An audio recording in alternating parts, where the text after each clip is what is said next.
Good morning, everyone. It's 7:30 sometime. Um, Sharing my last video was very cathartic for me, and I wanted to say thank you to all these people that I don't know for sending really lovely messages and supportive comments and private messages and things of support and understanding. It really means a lot to me.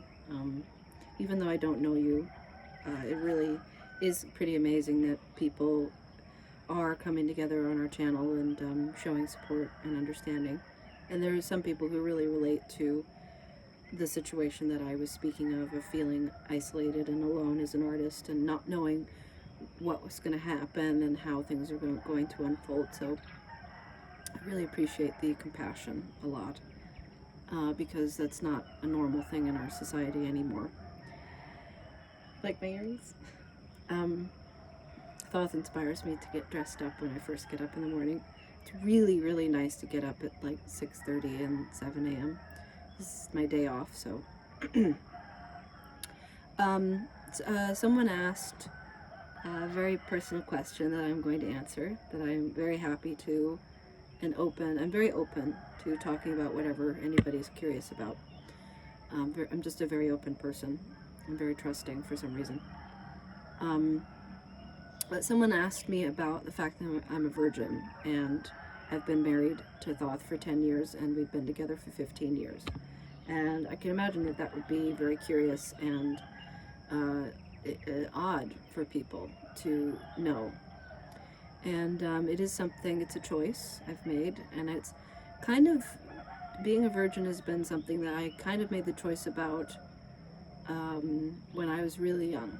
I don't think it was like an official choice that I made. I said, I'm always going to be, I think I said that, I think I did say that when I was young. And I think I even made like a pact with my sister, my twin, when we were young, saying we would never have sex. And of course she's, has, and I haven't, which is fine. But I've remained a virgin for many, many reasons. Lots of reasons that are personal to me and really important to me. So when I first met Thoth, I was 20 years old, right? So I was still a virgin. I'd never had sex. I'd never even been intimate with anybody. And that was out of choice. And I'd say, good morning.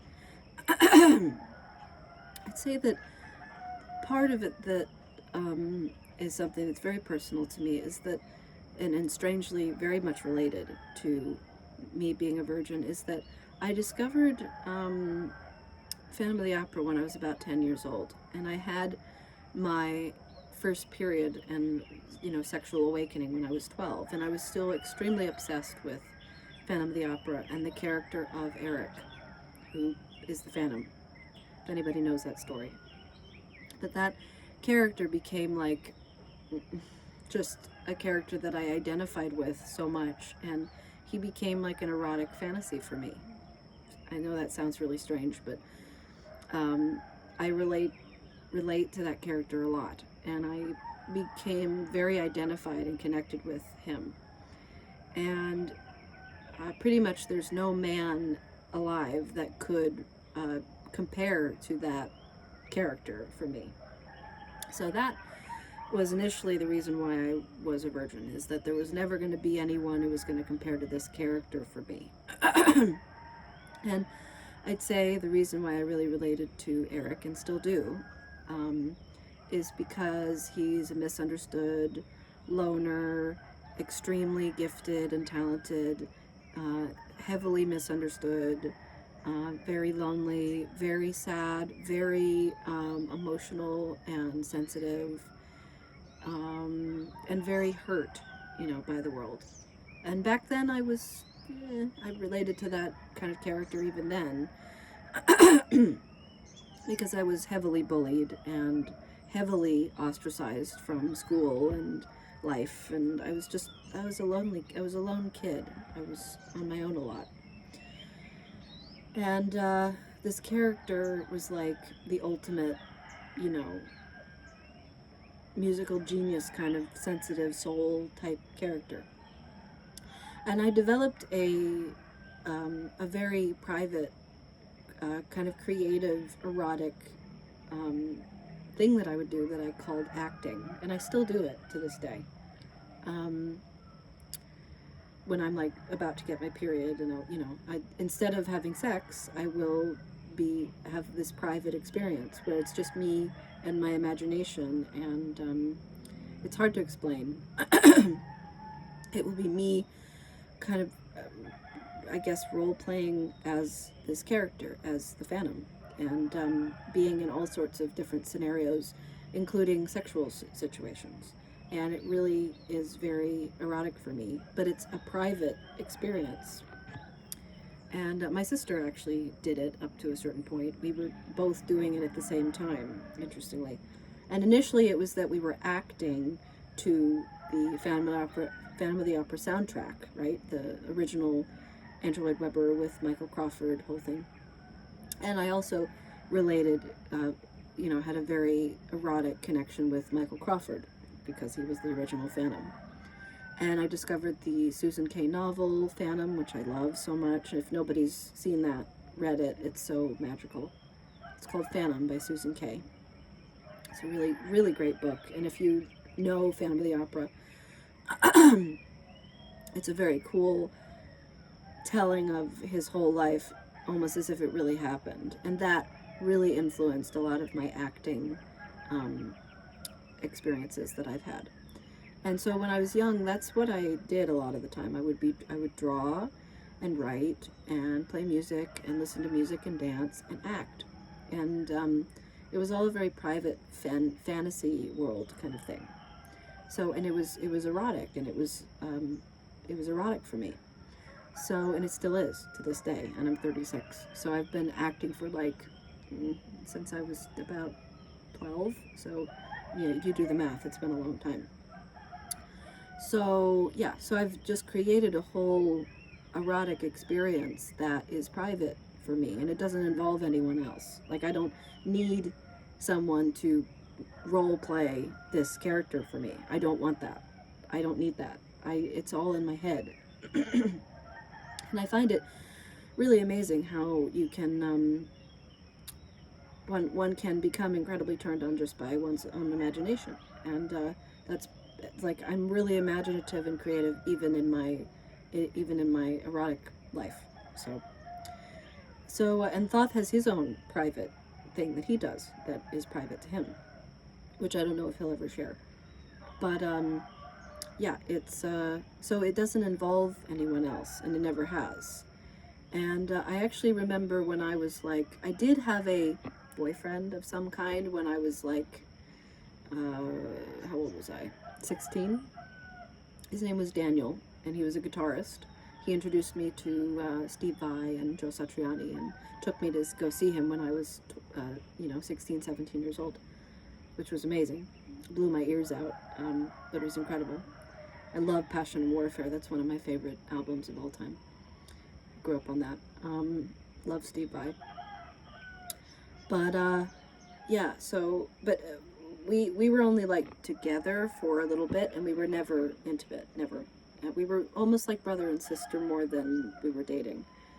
And my sister was also very confused by that. She felt abandoned by me, and because my sister and I had a very close relationship.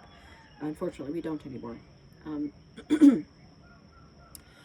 But I remember one day Daniel came to the house to see me in Nashville, and he tried to stick his tongue down my throat.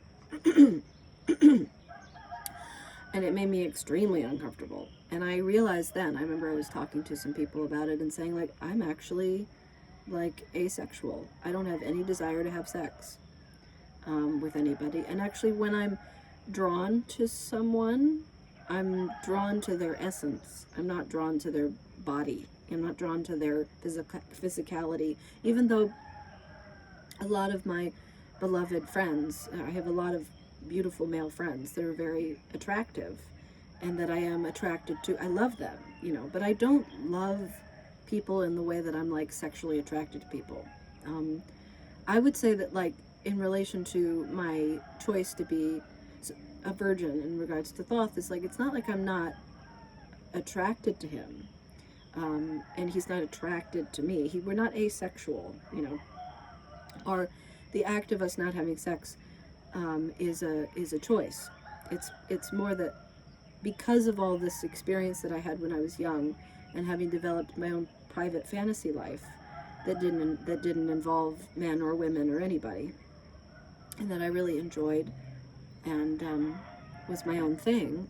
When I met Thoth, I was kind of in that space of like, I don't want to have sex. I'm not interested in that. It's not interesting to me. I used to also find male genitalia to be scary for some reason. I'm not sure why that is. I don't feel that way anymore. And it's not like Thoth and I haven't had intimate experiences with each other. We've done everything together, but I've never been penetrated, and I don't want to be. And that's a choice. And it's also that I don't want children. I've never wanted to have children. Thoth doesn't want children. And I very much see the sexual act of penetration as being, I want to have children, so I'm going to have sex with my husband, and get pregnant and have a baby. Because I can take care of all of my erotic stimulations that will happen, like masturbating or what, you know, I can do all those, I can take care of all of that stuff by myself. I don't need him to do anything. And it really has made our relationship very nice, because it's not like we don't have intimate experiences together, but that's not the end all be all of our relationship. That's not why we're together. We didn't get together because but like when we were first together, we were very intimate because we were getting to know each other. And that's what happens when you're first with a partner, is you are very, very intimate with them, and you're very excited erotically and sexually around each other. But we made the choice to not have sex, and I think it was just kind of an intrinsic understanding between each other, that I don't remember us ever like making a pact that we would never have sex, or I think it's just something that it was something we talk about at the Angel Tunnel during performance. And we had a lot of, when we were first playing together at the Angel Tunnel, there were a lot of things that would happen that bonded us and drew us closer to each other. Like when we first, in the first 5 or 6 months of us first playing together, we got arrested together, and it was very intense. And we didn't stop singing, and we got dragged away in handcuffs, and we're being marched up the stairs, and we're singing, and there are hundreds of people cheering us on, and all. It was very epic, you know. But I think Thoth has mentioned that he became more aware of me at that time, that he was like, oh wow, this woman is like not backing down, and that was really attractive to him. And he saw me more as like I was being a rebel, which is what he is. He's very much a rebel. And I was not backing down, and that was really attractive to him. So he became more drawn to me, and more sexually drawn to me. And I've always been the leader in regards to, I'm much more, I would say, I don't want to say masculine, but I kind of take on that role, the masculine role in our relationship. I'm the one who makes a lot of the decisions. I'm always the one that will initiate anything erotic that we do together, which is not all the time at all, but if it is, it's something I will initiate. He never initiates it. He's very feminine, and he kind of he's not interested in it at all. It's a distraction for him. So over the years, it's just become something that's been really an important part of our relationship. And I don't think we'll ever have sex, and I don't think in my life, I'm not sure I ever will. You never know. But as I get older, it still remains something that's not interesting to me. And I have plenty of things that I can do that don't involve having sex, that are my own private practices that are very satisfying for me. And I'm really lucky, I think, because I never got involved with guys and I remember actually there were a couple of times when we were traveling in the first couple of years when I would have run-ins with men who were very attracted to me and would come on to me really strongly. And I was so innocent, I didn't understand what was going on, even after having been with Thoth for a couple of years. Like, I had an experience with a man in Amsterdam, in this place called Rauhort. It's a kind of a squat outside of Amsterdam. We stayed there for like a month, and there was this man named Michael, and who was a very attractive older man, very beautiful, and lived there on this land. And we stayed with him for a little while, and he came on to me really strongly one day, and he said, "Could I kiss you?" And I said, "Sure," because I don't know, it's just so innocent. And he was very wanting me, and I was like, I'm not interested in sex. I don't find sex or any of that interesting. And he was very much like, you're wasting yourself, and what a waste, and all of that, which I find very annoying. In the past, men would say that to me, that you're wasting yourself by not having sex. And then there was another time, a man in San Diego that I know was very attracted to me, an African American man that we would see often in Balboa Park. He came on to me really strongly and stuck his tongue down my face after a show we did at Art Lab, which was really, really disturbing to me. I remember after it happened, I was just so shocked. I just, ran back to Thoth, and then I told him later how disturbing that was for me, and it was, So I have had a couple of encounters with men coming on to me, and me just being like, get away from me. Luckily, I've never had anything happen that's been like put me in danger, because I'm a very strong, like I said, I'm a very strong woman, and I don't let anybody fuck with me.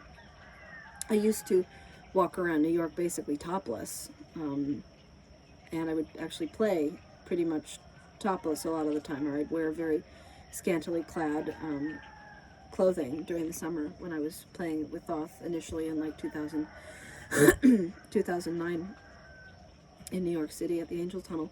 And I would walk to the park and I'd walk back with very little clothing on, and men would try to talk to me or follow me or go with me, whatever, and I'd just tell them to fuck off. I'm really good at taking care of myself, and I don't let people mess with me in that kind of way. So in my life, I am very, like, sex and sexuality is not a big part of my existence. It's something that, like, when I get turned on, I will take care of it privately and have my own experience that's very satisfying to me in a private way. And then I can continue on with my creativity and my artistic practices and spending time with my husband. And I don't need anybody to participate in my eroticism. So I'm not asexual. I definitely say that I'm not an asexual person at all. I'm definitely an erotic person, and Thoth is too. This kind of thing applies to all the people in my life that I have loved. My way of loving people, like when I say that I love someone, it's very much that I love their essence, if that makes sense. I love their spirit. I love their being. And I can love people's physical appearance, because everyone has a body. But I don't find myself ever being sexually attracted to someone. Even men that I've loved tremendously. And I'd say that I've always kind of loved men. I've been attracted to men. But it's always been sensitive men, more feminine men, or gay men, or, things like that. So I've never been attracted to a woman. I could totally see myself with like a more masculine woman in the future, perhaps. I don't know. Not thinking about that really. And I see myself very much as more of a boyish girl. I don't see myself as a woman, you know, even though in the past I've very much dressed, and I still kind of dress very fairy-like, and I wear a lot of pink and stuff. And I see myself more as like a girlish boy who happens to wear pink. And I have a friend named Lars, who's actually the son of Patch Adams, if you know anything about him, who really inspired me in the years that I have known him, where he dresses very colorfully and brightly, and he's a boy, you know. And I'm like, that's the way I see myself. So I see my I see myself more as an agender, like an agender kind of being, more like a fairy or a sprite or an alien type creature. And this, you know, this experience makes me feel more like that. This experience, you know, and the way I dress kind of helps that. And I have thought very much recently about getting top surgery and removing my breasts, because I've never really liked them. They're just kind of these lumps that are just sitting there, and it's annoying, and it doesn't really align with how I see myself. But as years have gone on, I've felt that more strongly. I don't know if I'll actually do it because I'm scared of surgery, and Bunny is very worried about surgery. He would support me if I wanted to do it. So yeah, I have an interesting way, and so like I can, like, we have a lot of, we've had a lot of friends, and I'm also a very affectionate person. Like with our near and dear friends, I'm very physical with people. I'm very much in need of hugs and affection with people, and I'm very affectionate towards Thoth. Like I'm very needy little girl. I love getting hugs and kisses, and I'm very clingy towards him a lot of the times. Like when I was sick, I wasn't able to really touch him, and I hate that. I hate when I get sick and I can't hug him or kiss him. So recently I've been making up for it by just hanging on him a lot. And he's not a physical person. He doesn't touch people. He doesn't hug. He's not an affectionate person. And yet over the years I've kind of like trained him to accept my affection, which is really cute. And I find myself drawn to men that are distant, you know, and people who are like hard nuts to crack, one could say.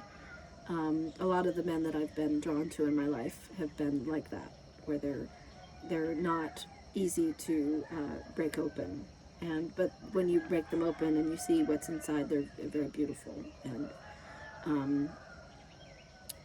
yeah. So and Thoth is definitely one of those people that's just really special to me, and I find that I'm very blessed to have someone like him who accepts what I want, and I don't know if I'd be lucky enough to find anybody else who would be accepting of my desire to not have sex after Thoth passes away.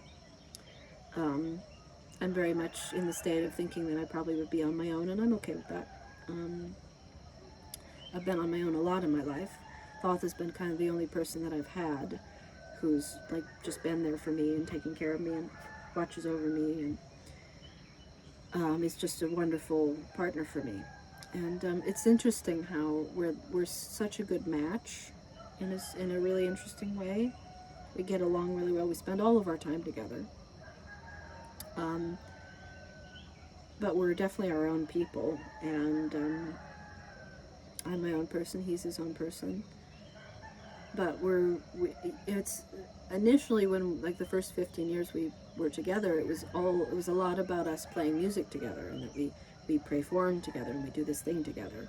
And now it's a lot more that we're just living life together, and we travel, and we have a puppy, and we live in this beautiful place, and we have a kind of quiet life together. And I support him in going out and doing his little magical walkabouts and things that he will do.